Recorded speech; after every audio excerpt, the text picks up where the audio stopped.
It's strange. People, they talk about the world a lot in a real unrealistic way. It's very interesting.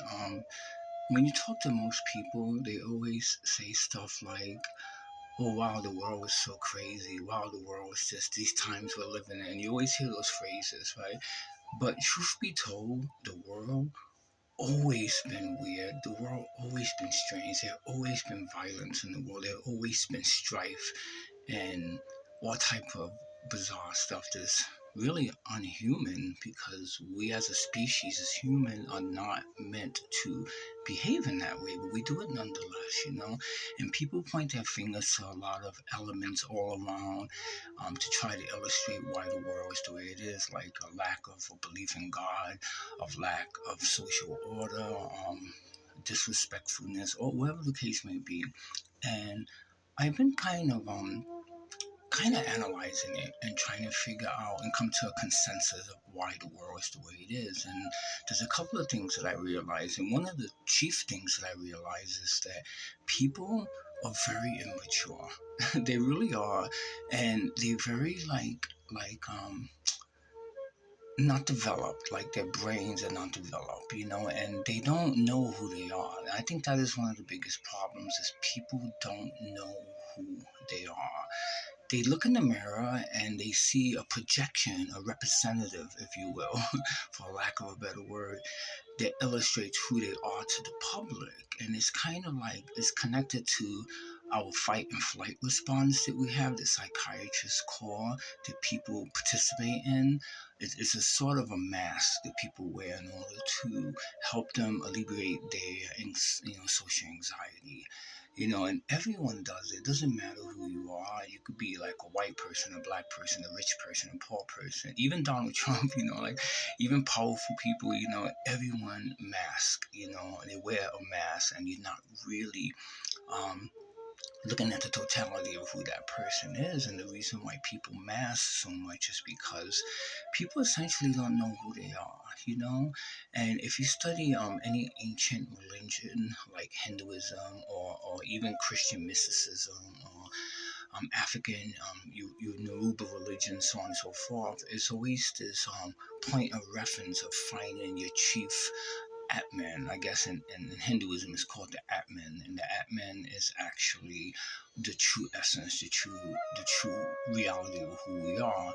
And the Shima is actually, in Hindu terms, is actually the illusion, and the illusion is what contradicts everything to who we are. And some people call that the ego, but the ego is a little different. But within the realm of where the ego comes from is from that realm of Ashima, which is the realm of illusion, of denial, of fear, of ignorance. And everything we do is from that point of reference, from the point of reference of illusion and ignorance and fear, and it's all tied into behavioral patterns, which could be illustrated as very immature. And what I mean by immature is that when your brain develops to a certain capacity, it grows. It doesn't mean that you're better than people. It doesn't mean that you have more wisdom than people. It doesn't mean that you have more enlightenment than people. It just means that your brain is on a straight and forward path to some form of enlightenment, and that enlightenment will alleviate your immaturity, and you need to grow. And there's so many points, beautiful illustrated points in the Bible that Jesus talks about maturity, and he equate maturity with covetous behavior. And what I mean by covetous behavior is covering things like wanting stuff and having a wanting heart. And if you study Buddhism, that is the main focus point of the Buddha when he talked about the wanting heart, the heart of desire, the heart that longs for things that's not rightfully theirs, but they have this sense of entitlement, and that sense of entitlement makes them chase after these things that are not going to bring them long-lasting happiness, because true happiness is going to be a peaceful mind. And I think that's one thing that most people don't get, is that true happiness is a peaceful mind. It's having a mind of peace. If you find an avenue to a mind of peace, then you will find an enlightenment. And I don't care if you're a Buddhist, I don't care if you're a Christian, I don't care if you're a Muslim.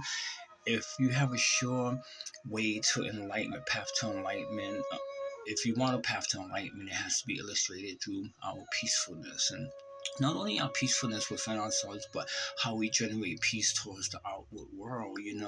Like this weekend I went up to Boulder and I was hanging out with a bunch of hippies, and I mean, these people were just beautiful. These people I was around, it was just amazing how beautiful they are. A lot of these people I know for many years and everything, and I know no one's perfect. I know you have people, and people are gonna be people at the end of the day. But I see these people as wanting to be peaceful, wanting to illustrate love, wanting to have contentment, wanting to not have a wanting heart.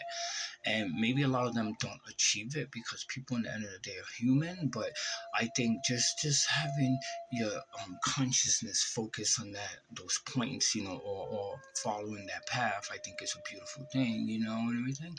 And I was just like, why? And I asked someone the other day, I was just like, what is this obsession you have with peace? I know it's a answer was going to be when I pose the question, and everything. And he said, well, the world will be a beautiful place, and then he said something to the fact that he said, don't ever be apologetic to anything.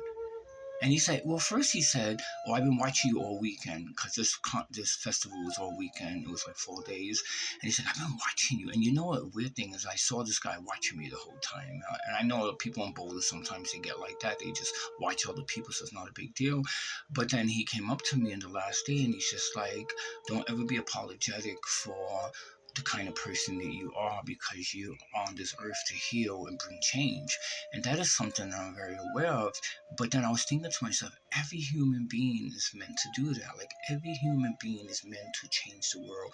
We are all important in that sense. And I think that when we don't grow up and we stay in that flux of immaturity like a child's mind, we don't realize that. We don't realize how special we are. We don't realize that we are meant to help one another, to bring beauty to the world and everything. And that we apologize for being anything that's remotely natural. So if we have a natural inclination towards anything, we apologize for it.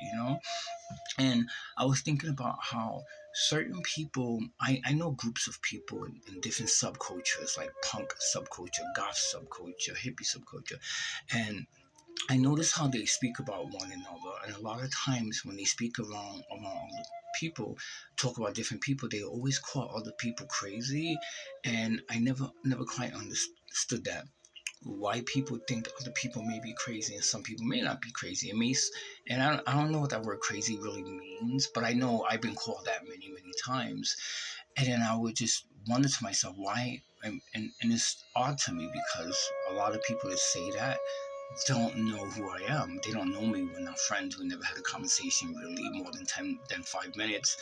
But people say that nonetheless, and they say it to each other. Everyone's, oh, that person's crazy. Oh, that person's crazy. And then I was pondering that thought for a long time, why people call other people crazy. And I realized why.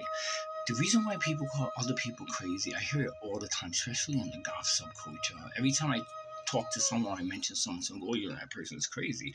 Then I go, well, not really. That person's actually really super nice and stuff. I don't think they're crazy.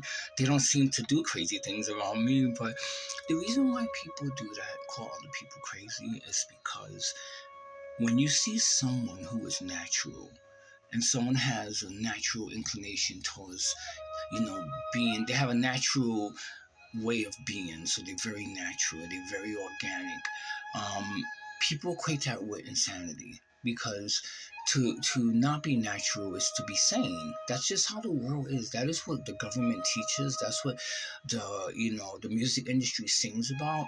That's what movies are made about, and that's what the educational system, the religious institutions, it all teaches that in order to be sane, you have to be unnatural. There's this love of unnaturalness, and when you break that mold and you're natural, that seems to be crazy to people and it scares people. And the reason why it scares people is because people see you as not having security. And security is what everyone longs to have in this world because people didn't have it growing up. People always come, people grew up in a very tumultuous household with their parents and their siblings and their friends and not knowing who they are, so on and so forth and everything. And so they long for security. And to them, security is fitting in, really, in the end of the day, is belonging to a group of people and feeling accepted by a certain group of people, But those groups of people, in the end of the day, they become cliques. So you have to belong to certain cliques in order to fit in. But if you don't belong to any cliques and you are like a gypsy and you're a traveling person and you just move around and you don't belong to any one set group, that's considered insanity because people are like, how can you exist on this earth and not belong to a particular group? You need to belong to a particular group. Hence, you are crazy because you don't belong anywhere.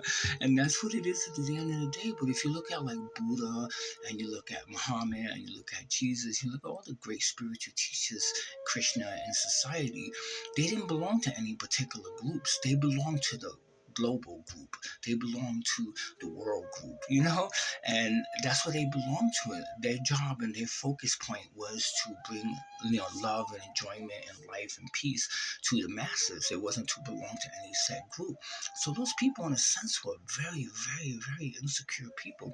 Meaning they didn't have security from the broader world. They lacked security from the broader world, but they were secure in their belief system. They were secure in their determination to love and to bring goodness to the world. And that's the most fascinating thing about these people. But sadly, a lot of people saw that and misconstrued their message and made it into a religion. And hence, that's why we have all these religions, because people are like, well, we got to worship this person, we can't, blah, blah, blah. And this person's like, well, no, I didn't come to be worshipped. I came to actually be a service to society, and so when you have the servitude mentality, that's when you alleviate that immaturity. That's when you finally grow up and you grow out of the bondage of immaturity because you have a servitude mentality. You're serving people. You're giving. You are becoming a natural giver, and a natural inclination towards peace, longevity, equilibrium, and all the great, wonderful things about our existence on this planet is through our ability to give unselfishly, unblemishly, and that's the whole thing, But the reason why the world's so immature is because people don't want to give, because people equate giving with losing. And then most people have this sense of entitlement, especially American people. They have this sense of entitlement that they are deserving of certain things because that's what the media tells them. That's what music videos tells them. That's what, just books, everything tells them that they are so deserving of stuff. But you look at the broader world, when you look at how people are not even in that, in that situation to be entitled for anything because they don't have anything offered to them at all. They have nothing, really. But we as Americans, we have so much and we just want more and more and more and more. And so we become like stubborn children at an ice cream shop, just taking one lick of one ice cream, but then they want to lick another ice cream, another ice cream, another ice cream. Then when they don't get it, they get frustrated and they get angry and they get mean and then they get depressed, and that's why there's so much depression and so on and so forth and everything. In order that could be stopped, if a person would just realize that their main existence on this earth is to be a given person and to destroy their wanting, desirous heart. And I'm not saying desire is bad, but I mean it in the Buddhist context, like just to not desire to want things, because that longing for desire really comes from our sense of entitlement, and we are really not entitled for anything because we wasn't born in this world with anything, and we're gonna leave with nothing.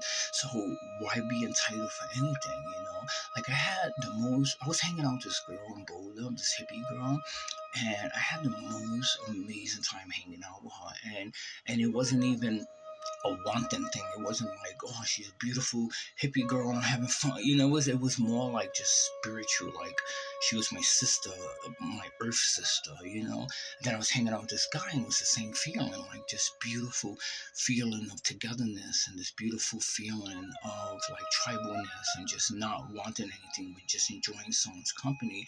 And I was like, that's what it's all about. That's what it's all about. And I found both of those people to be very mature people. That wasn't being like immature and childish and wanting to like stand out and be seen and want and not and from far away they looked very insecure, like they didn't have the backing and the security of the broader world, but they were secure in themselves, and I was like, wow, that's really beautiful. And the amazing thing about it is that a lot of times people see that in me, but I don't see that in me myself. So I'm trying to wake up to that reality and realize that I need to see that in myself. The way I see certain individuals, I go, that person doesn't need anything. That person's set apart. That person's amazing. That person's beautiful. I say that a lot about certain people, and people say that about me, but I'm not convinced about those, attributes that I have myself. So I need to realize that stuff within myself. I make these video blogs because I look at them later and I inspire my own self, my own words and stuff, because these things I don't realize, I don't mostly don't realize these until I stop speaking about them. Then I realize them and everything. But I'm gonna make a follow-up video and get into more like different type of elements of how to achieve like passive enlightenment. That's the word that I just came up with a while back. But passive enlightenment. I'll explain in the next video blog I make.